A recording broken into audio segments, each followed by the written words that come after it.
గుడి తిరుచానూరు దగ్గరికి వెళ్ళి పరిసరాలను పరిశీలించడం జరిగింది. స్వామి గారితో మాట్లాడడం జరిగింది.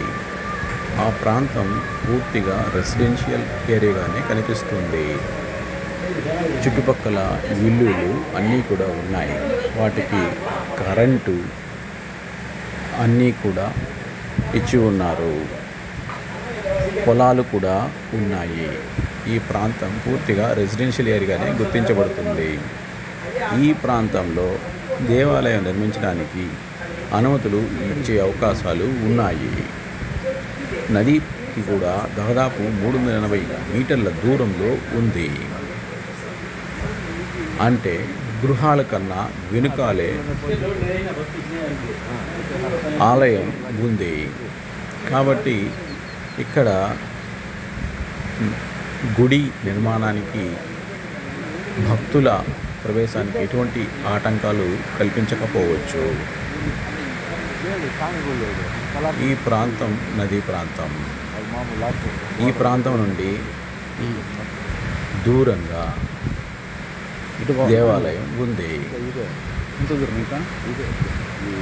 ఇక్కడ అన్ని సౌకర్యాలతో ఈ ఆలయం నిర్మించే అవకాశం ఉంది. భక్తులు కూడా ఇష్టపడుతూ ఉన్నారు.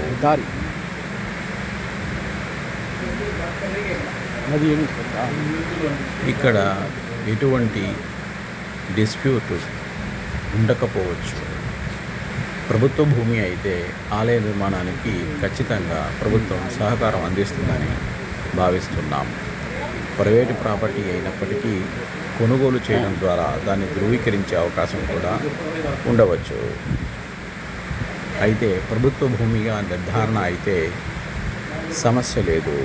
ట్రస్ట్కి ఈ భూమిని అప్పగించి అక్కడ భక్తులకు తగిన ఏర్పాట్లు చేస్తే భక్తులకు, ప్రభుత్వానికి, ప్రజలకు మంచి అనుసంధానం కలిగినట్లుగా భావించవచ్చు. ఇంత దూరం ఈ దుర్మార్గులు ఆ యొక్క దేవాలయాన్ని నాశనం చేసి పడవేశారు. రాత్రిపూట జరిగినట్లుగా తెలుస్తూ ఉంది. 9వ తారీఖు రాత్రిపూట జరిగినట్లుగా తెలుస్తూ ఉంది. కానీ ధనం కోసం దైవాన్ని కూడా ఇలా పెకిలించి వేయడం రాక్షసత్వానికి నిదర్శనం. ఇది ఖండించాల్సిందే.